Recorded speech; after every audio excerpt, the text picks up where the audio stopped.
Hey everyone, got a super awesome show for you today. I am talking with That Yogi Guy, Forrest Knutson. Forrest is probably my favorite resource on YouTube for anything about meditation. And as you can probably tell in this interview, I'm a little bit giddy. I'm suffering from huge fanboy syndrome. Anyway, if you are curious about meditation and you want to know how to do it effectively and feel amazing, you're going to want to pay attention to Forrest. This is such a fun conversation. I think you're really going to enjoy it. Pull up a chair and buckle up. It's the Original Strength Podcast. So, Forrest, I told you in an email that you make Fridays better. And you absolutely do. I so look forward to seeing your videos on YouTube. So thank you so much for the content that you put out there. Thank you. I really love hearing that. You know, when you put something together and it's useful for somebody and they get something out of it, it's so fulfilling. It's so fulfilling. And a lot of my desire to teach comes out of my own pain. The years of struggle with yoga and meditation, because it's really a Herculean feat to be able to meditate and get, even if you get a little bit of success, that's a Herculean feat. You have accomplished a Herculean type feat. And I mean that literally. The exploits of Hercules were actually meditative attainments. So when he takes the and I just went over the body of myth with I mentioned recently the body of myth to a bunch of students, and they're loving it. And so he explains beautifully that when Hercules takes the world from Atlas, he's actually taking it's a reference to the spiritual eye and what can happen, this kind of magnetic sensation that can take place for the yogi.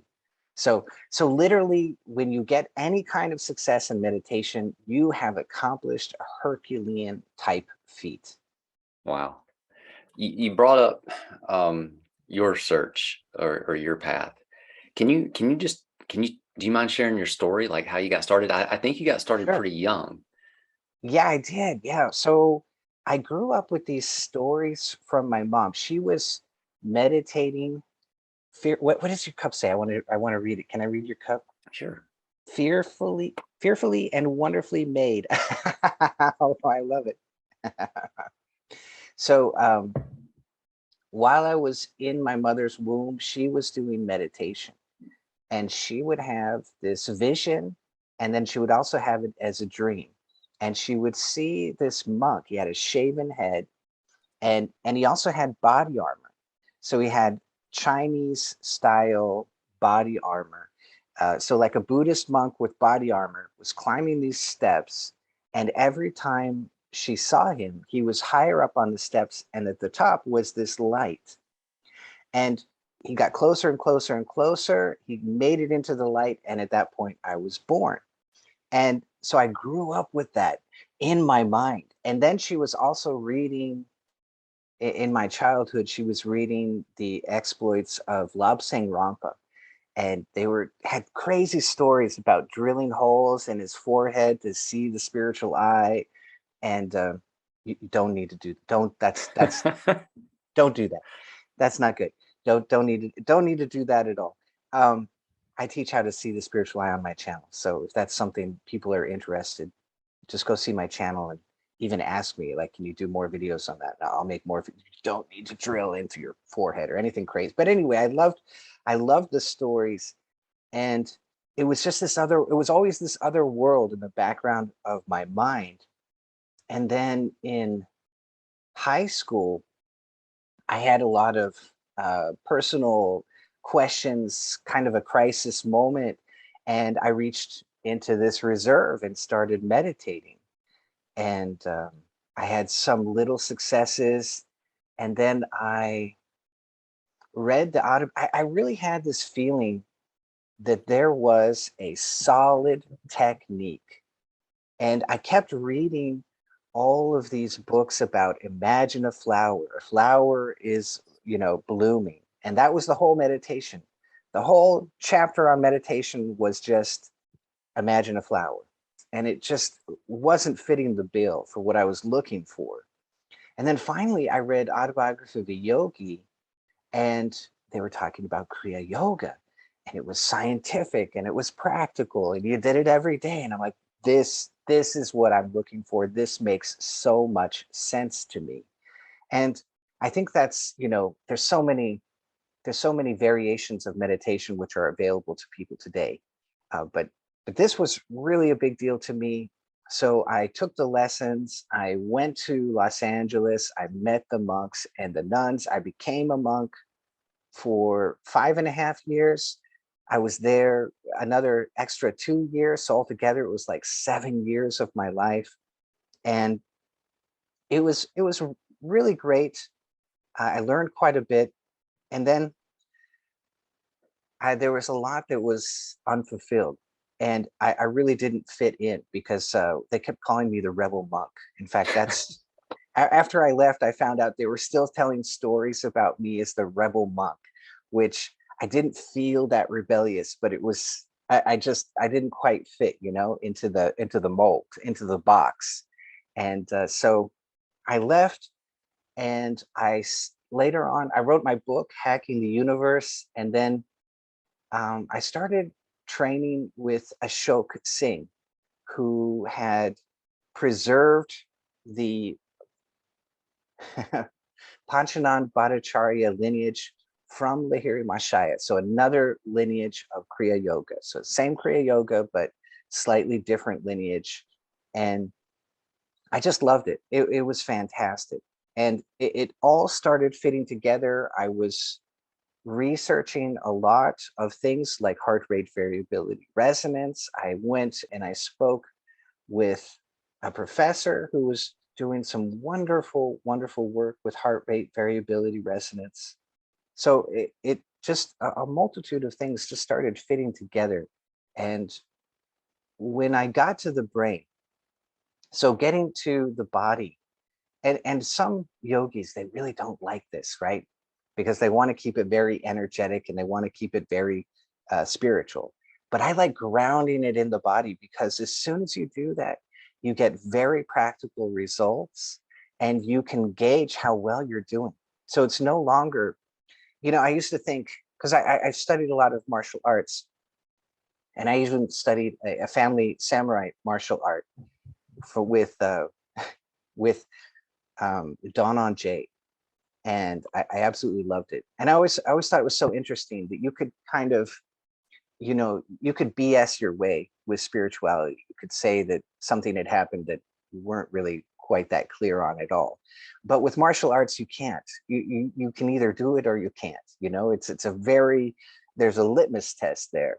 And when you take the yoga and the meditation and you ground it into the body, so I talk about the four proofs, right, that can happen in meditation, and that really grounds your experience of what you're doing, and it makes it very, very real.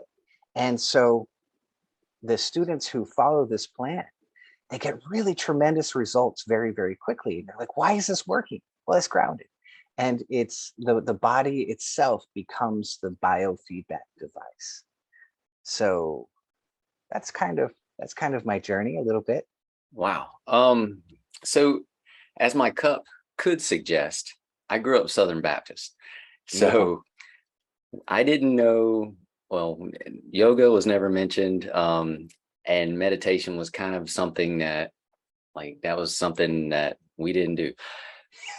For people like me, or that were like me or whatever, how do you define meditation?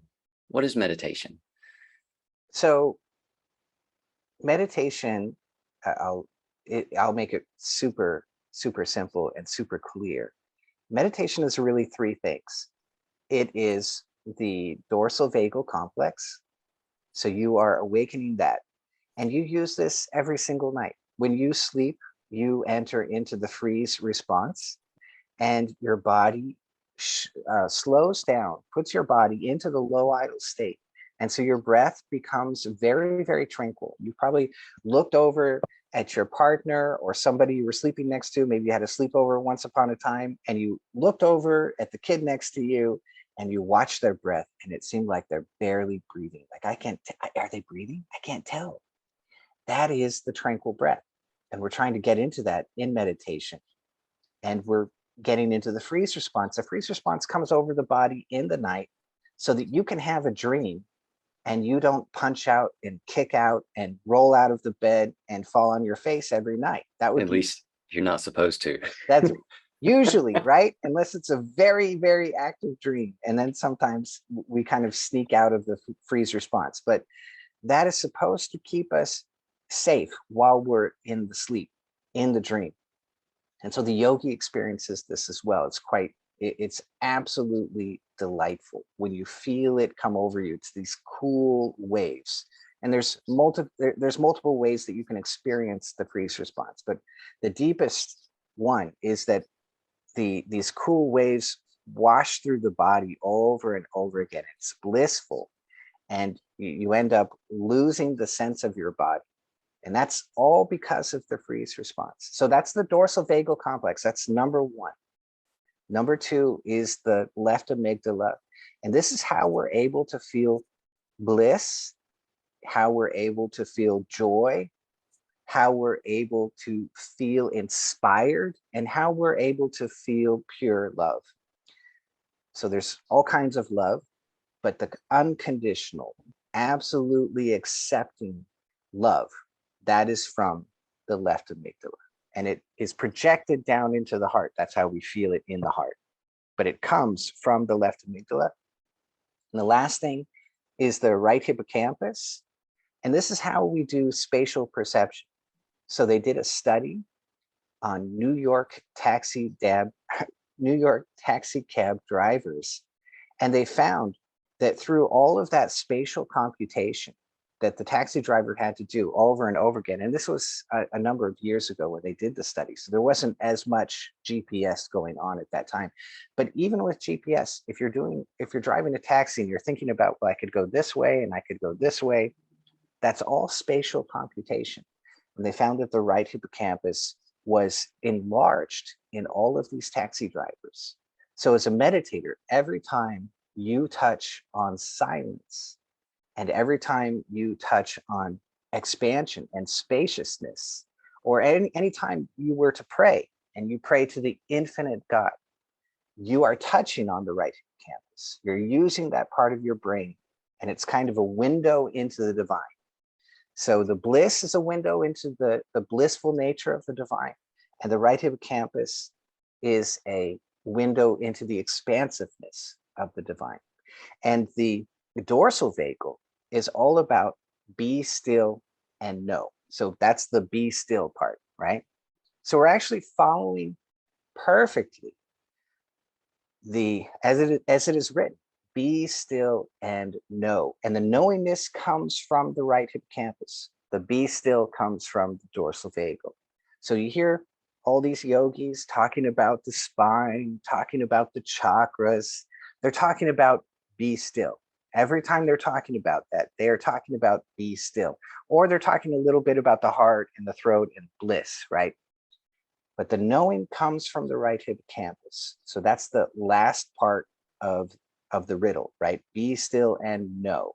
That knowingness comes in a very deep meditation. I have a video called The Download Phase. So I talk about what happens when your consciousness comes back into the brain. It's not down in the world, attached to everything. It floats back up into the brain. And you reach this place where you feel like information or understanding is coming to you. You're receiving it from somewhere. It's coming to you, and that knowingness is flowing into you. And that's a download phase.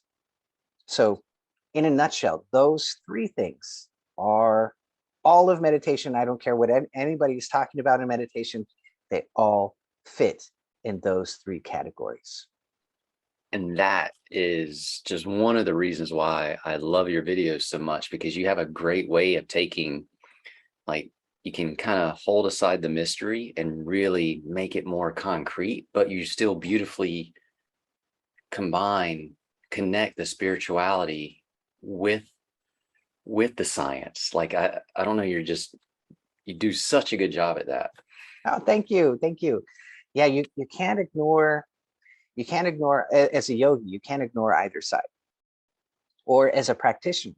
So if maybe you're not into the science, but you've got to practice, and that will make you a knower of the science.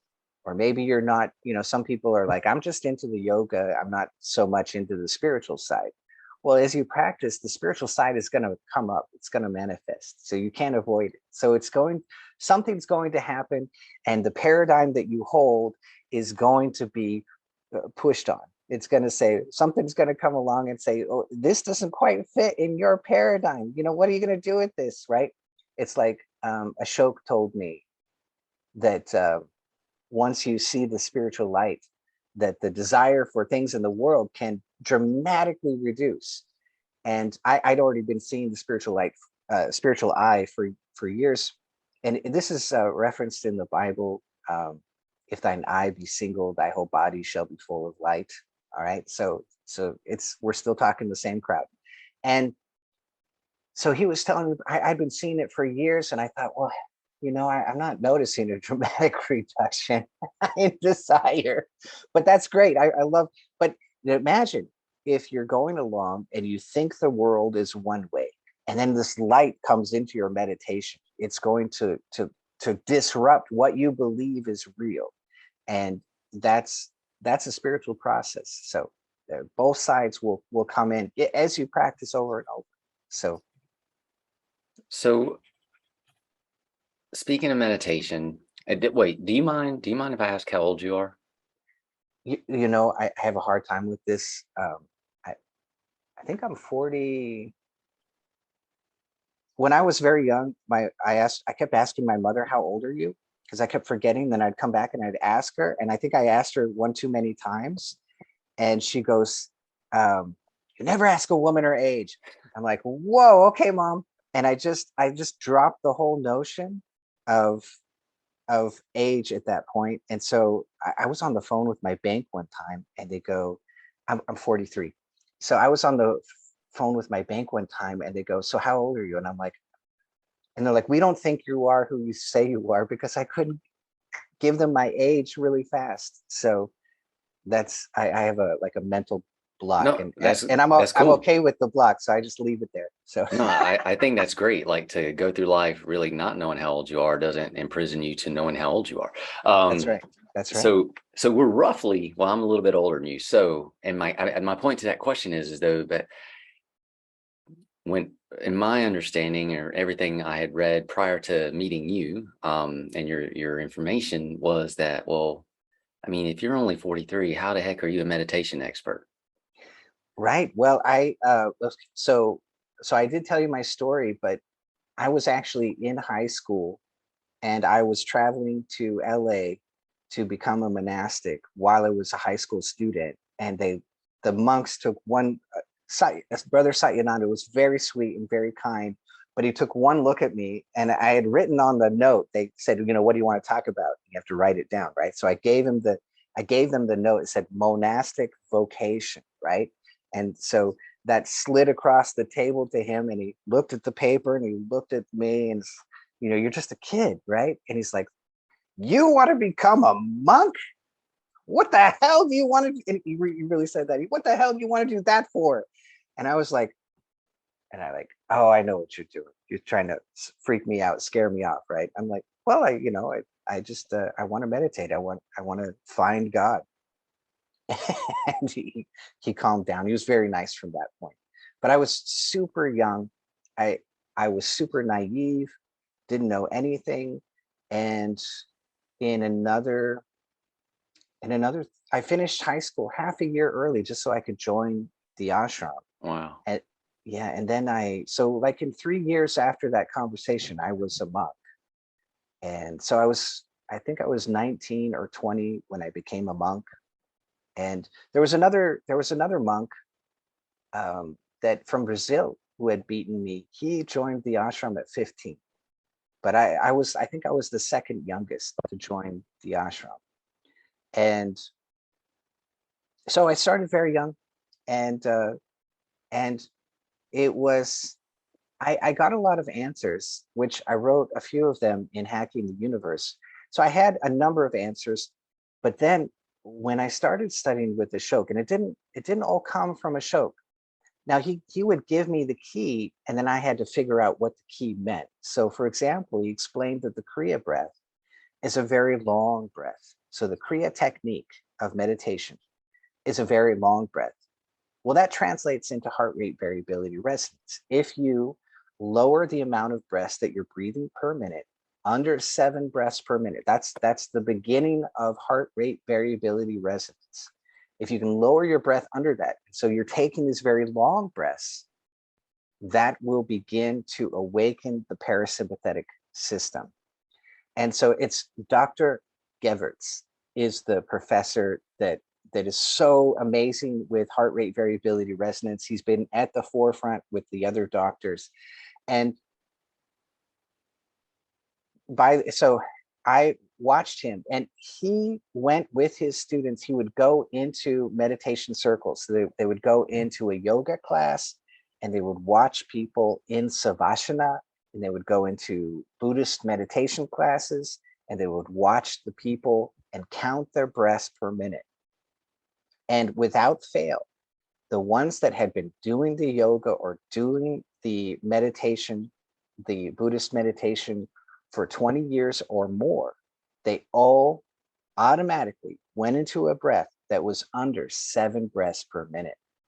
So that's meditation. That is the beginning of meditation. And if you're not doing that, that's why it's hard. That's why it's not working, because you're not breathing slowly enough. So all of these meditations, which are very permissive, so they say, don't do anything, just watch the breath. That's a very permissive meditation. They're trying to lead you to this point where the body calms down and the mind calms down enough that you start naturally breathing under 7 breaths per minute.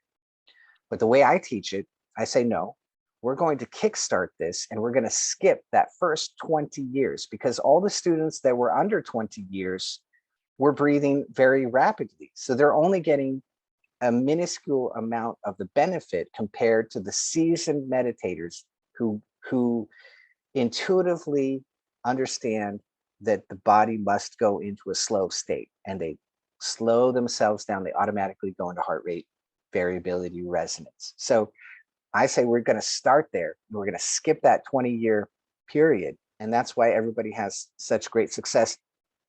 And for your listeners, you don't have to understand all of this, because I made it so easy. All you have to do is go on my YouTube and watch the video. The Resonant Breathing app is here.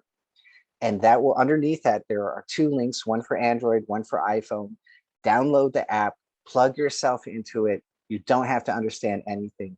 Just go through the app, and you'll find the breath rate which is comfortable for you. It's not a competition. You have to find the one which is comfortable for you, which you can do. And okay, this is good. I can do this. When that happens, you'll put yourself into heart rate variability resonance, and boom, right away, you'll start feeling very calm. The calmness in the body reflects back on the mind. So the mind slows down. And then the mind slowing down slows the body more. And so you get into this cycle of peace, right? It's kind of like a mirror. The mind mirrors the body, and the body mirrors the mind, and back and forth, you get this silence and this peace.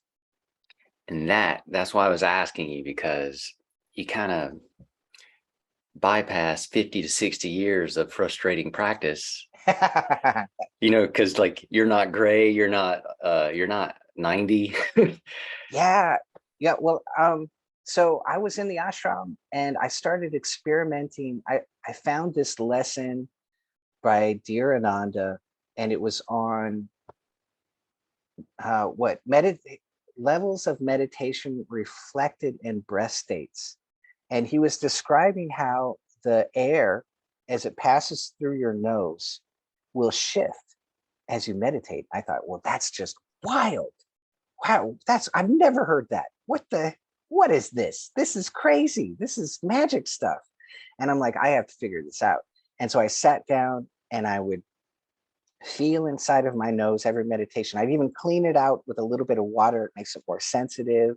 And then I would feel in my nose. And I didn't even have heart rate variability at this point.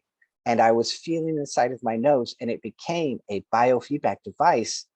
And biofeedback is just amazing, because whatever is inside of you, when it gets reflected of what is actually here, which is kind of our experience of life, we autocorrect. We just automatically correct on so many levels we can't even understand. And that's what happened in my meditations. They started auto-correcting when they hit up against this breath inside of the nose. And so I started feeling these shifts. And then it would came faster and faster. And what's happening is really wild. When the body assumes that you are in a stress state, it closes down the nose with the turbinates that are in there. And it kind of, you can imagine yourself, trudging through the desert, and the nose has got to close down. That's kind of how we're trudging through life. We're just kind of closed down, like, okay, what's coming next? And then we get into the parasympathetic, and the turbinates say, oh, we're in a relaxed, comfortable, peaceful place. I can probably open up. And the turbinates kind of curl like this, and they open up the whole nose. So at the end of on my channel and in my book, I talk about the 5 breath states. At the end of those, the nose just feels like it's totally open, like you've never been breathing before. And suddenly the nose is actually open for the first time in your life. It feels phenomenal. And that means you're very, very deep into the parasympathetic. So that's kind of a step beyond the heart rate variability resonance. So I'd start with the heart rate variability resonance, but then if you get some of that, you get some of those 4 proofs, and you're like, how far can I take this? Start experimenting with these breath states. And they're a little bit subtle, so not everybody has the patience to do this, but the ones who do, they're like, this is amazing, because you start getting really deep.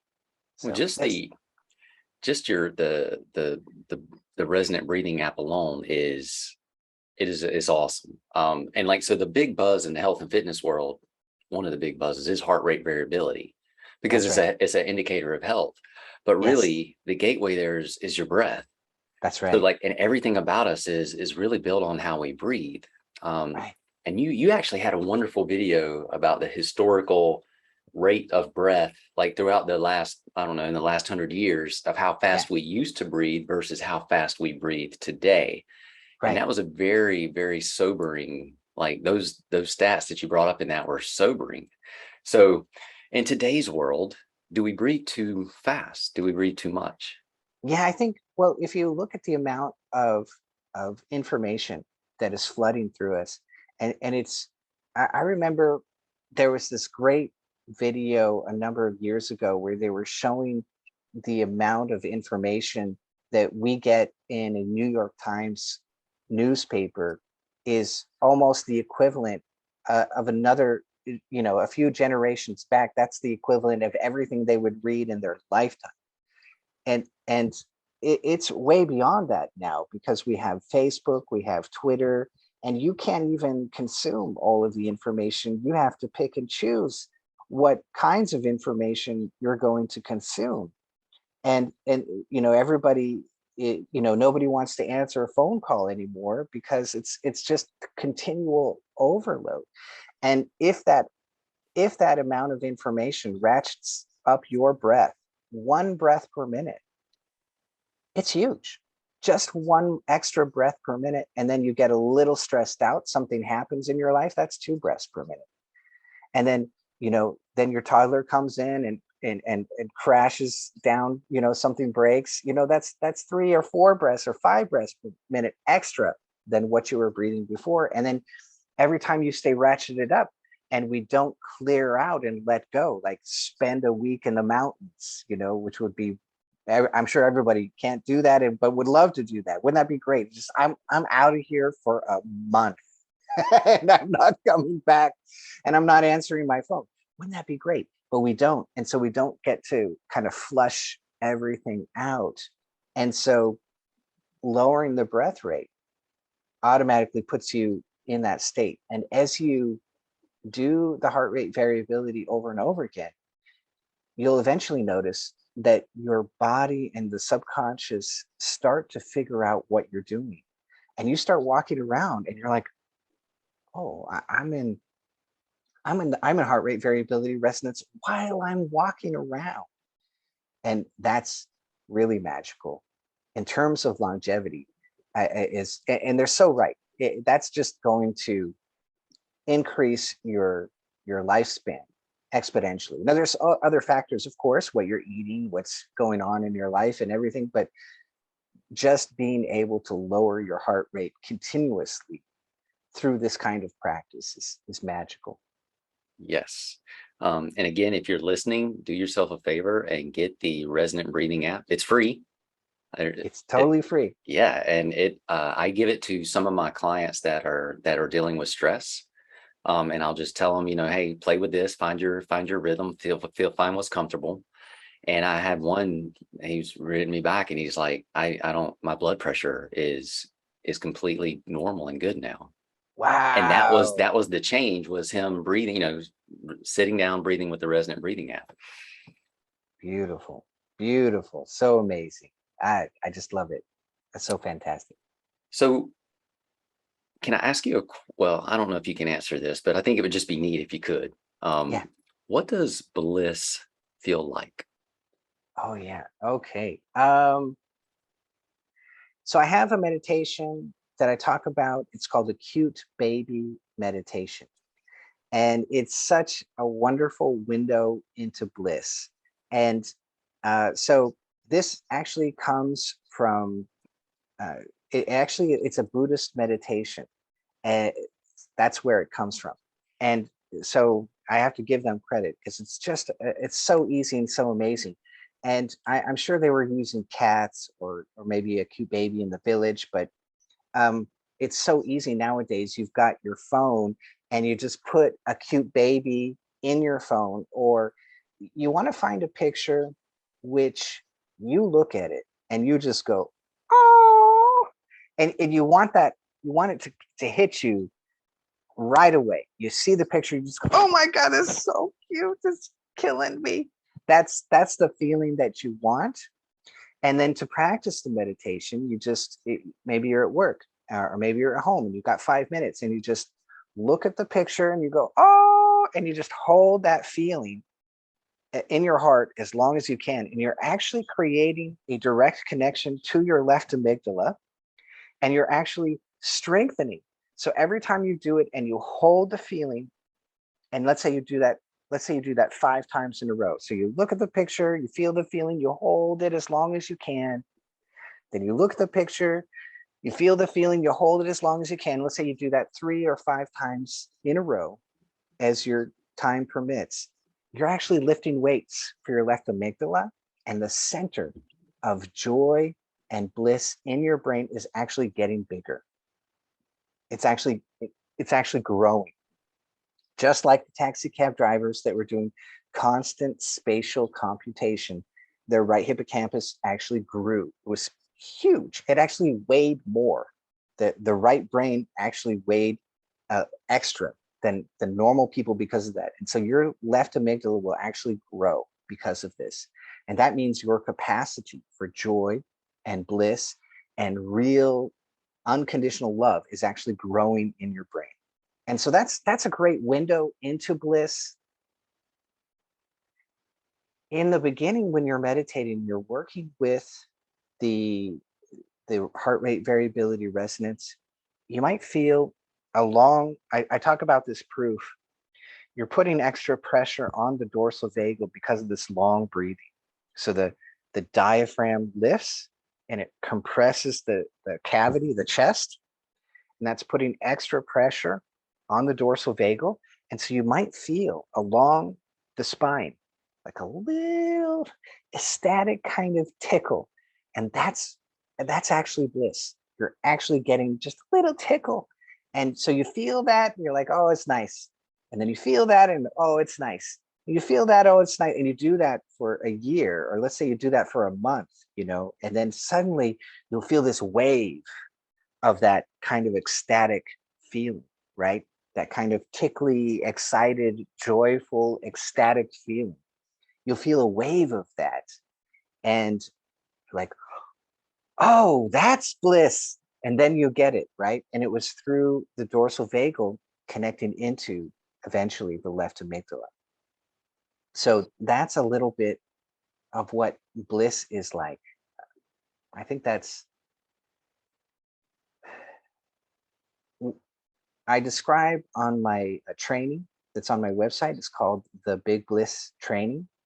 I describe an experience where I had a huge unfiltered experience of the left amygdala, and it was so much of that that it was crushing. It was actually crushing, and I describe it was like an avalanche. And so imagine that feeling of bliss, but it is so much. You get a little bit of that. You're like, oh, this is wow, this is amazing, right? And then you get like more, and you go, whoa, and then you get an avalanche. It's like, oh, I wasn't sure if I was going to survive. It was so big, it was so overwhelming. But I kind of, I squished it down to a trickle, so it's not quite so much for me. And you have to be careful with the very big bliss. You don't, because it will keep you in bed. It's so overwhelming. But that's kind of where, so you hear these yogis talking about bliss, that's kind of where they're headed with that. But the beginning is right in the spine, and just the cute baby, that's enough. You can begin to feel that and kind of figure out what this is. So when I know you want to say something, but Saint Teresa of Avila, when she talks about ecstatic union, the prayer of ecstatic union, that's what she's talking about. She's talking about the same thing. I watched your cute baby video, and then I scoured the internet and put together a slideshow of the cutest babies I could find, human, canine, and cats, kittens. And it's so funny how it does just make you feel amazing. Yeah. Like, and you can't, you like and the pictures were so cute, I can't look at them without even smiling. Like it's like a test. Like, because if I forget about them and flip through my phone and looking at old photos and I see those pictures, it just Ah, instantly makes me smile. And I'm like, that stuff works. it really does. It's one of the best meditations I've ever seen. And a lot of the meditations, we're trying to get quiet enough where we can begin to perceive that. And the cute baby actually skips all of that and says, We're not even going to worry about that. We're just going to go straight to the awe and the bliss." And it's just beautiful. It really is powerful, powerful meditation.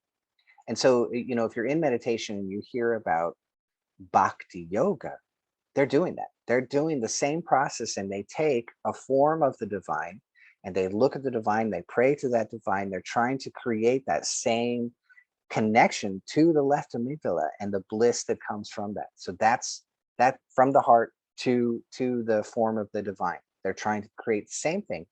And so the cute babies just works really, really fast. And then later you could transfer that. So you could transfer it to Jesus Christ or Mother Mary and start to create that same connection until you reach the point where you can think of that form of Mother Mary or Jesus Christ, and instantly you get that same rapport that you were getting with the cute baby meditation. So, Awesome. Forrest, if somebody wants to learn more, let's say they want to learn more from you, yeah, what are the best paths that they can take? perfect. So I have a video that's on my channel. I think it's still the same, the main video on my channel. So you go right onto the channel, it will say start here for deep meditation.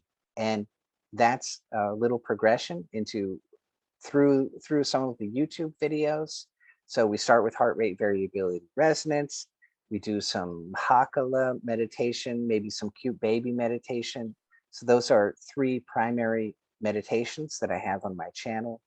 And then if somebody still wants to go deeper, then I have trainings. I have a tranquil breath training and a big bliss training and a new talking to the higher self training. So all three of those trainings are on my website, which is meditativemellows.com, all one word. And then I also have a Patreon. So I have students who join me there, and I do satsangs, which are all, so I do at least two satsangs a month, and they're both an hour. So it's a great way to have a back and forth and get your questions answered and grill me with questions. So it's really fun, and it's beautiful, beautiful community.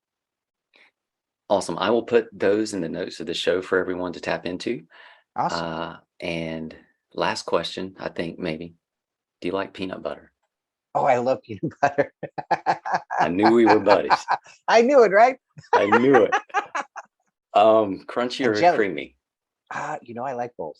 Sometimes I like creamy. Sometimes I like a little bit of. You got to have a little nut in there. It's nice Sometimes, to right? have a change every now and then. That's right. But I am gluten free, so I like it on gluten free bread now. So Right on. I, yeah. I, I like it by the spoon, and on anything. I'm not really partial to what I put it on. Oh, that's so Um, great. awesome. Hey, thank you so much. Guys, if you were curious, you need to check out Forrest's YouTube channel.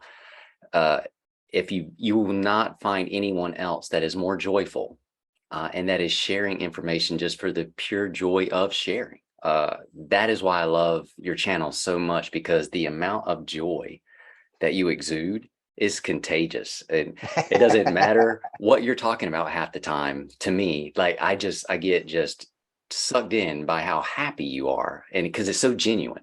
So thank you so much for all the trainings you put out there, and thank you so much for sitting down with me today.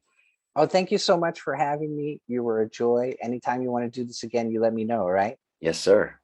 Thanks for listening, everyone. Now get outside and play.